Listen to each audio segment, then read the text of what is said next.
আসছি পরবর্তী খবরে নজর রাখতেই হচ্ছে ত্রিপুরার দিকে। দক্ষিণ ত্রিপুরার বিলোনিয়া থানাধীন চিত্তামারা বাগানটিলা এলাকায় লেকের জলে পরপর দুদিনে দুটি মৃতদেহ উদ্ধার।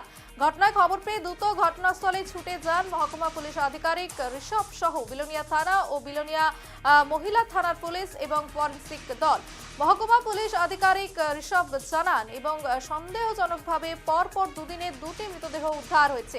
শুক্রবার উদ্ধার হওয়া মৃতদেহ একজন পুরুষের, তবে শনিবার উদ্ধার হওয়া মৃতদেহটি এতটাই পচা গলা অবস্থায় রয়েছে যে তা শনাক্ত করা সম্ভব হয়নি।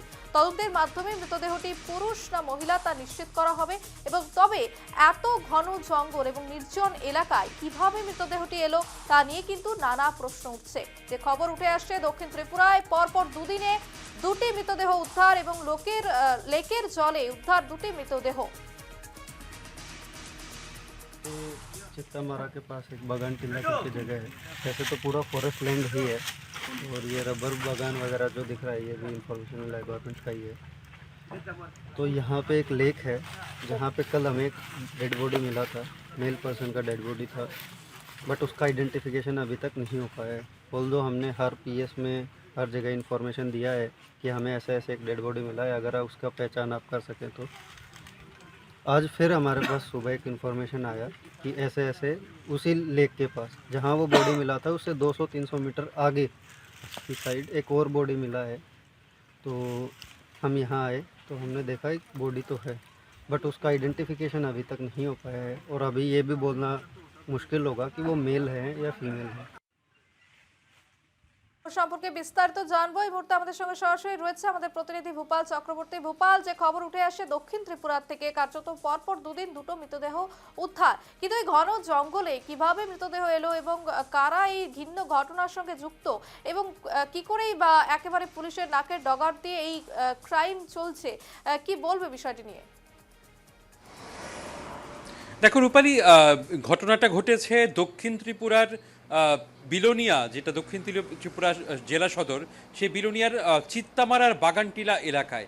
এই এলাকায় প্রায় 200 থেকে 250 কানি জায়গা রয়েছে, যেখানে বিস্তীর্ণ রাবার বাগান রয়েছে, 10-12টি লেক রয়েছে এবং ঘন জঙ্গল বলতে পারি।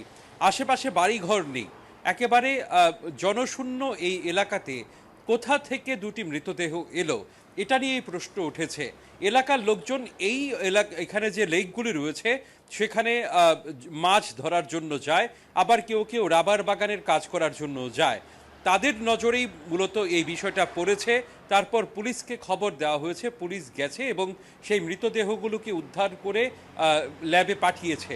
কিন্তু প্রশ্ন হচ্ছে এই যে এই ঘন জঙ্গলে মৃতদেহগুলো এলো থেকে, তাদের মৃত্যুরই বা কারণ কি?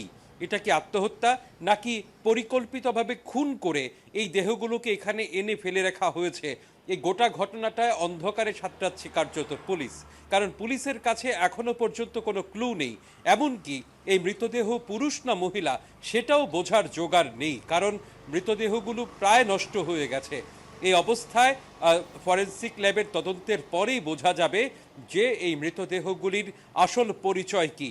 তবে স্থানীয় থানা এলাকাগুলিতে এই রকম বয়সের বা এই রকম অনুমান যে করা হচ্ছে যে মৃতদেহগুলির বয়স বা কদকাঠি, সেই অনুসারে কোনো মিসিং ডায়েরি পুলিশের কাছে নেই, এমনটা পুলিশ জানিয়েছে। তাহলে কি এটা অন্য জেলার দেহ, অন্য কোথাও থেকে নিয়ে আসা হয়েছে এখানে, নাকি এখানে এনে খুন করা হয়েছে, বা এই মৃত্যুর পেছনে আসল রহস্য কি?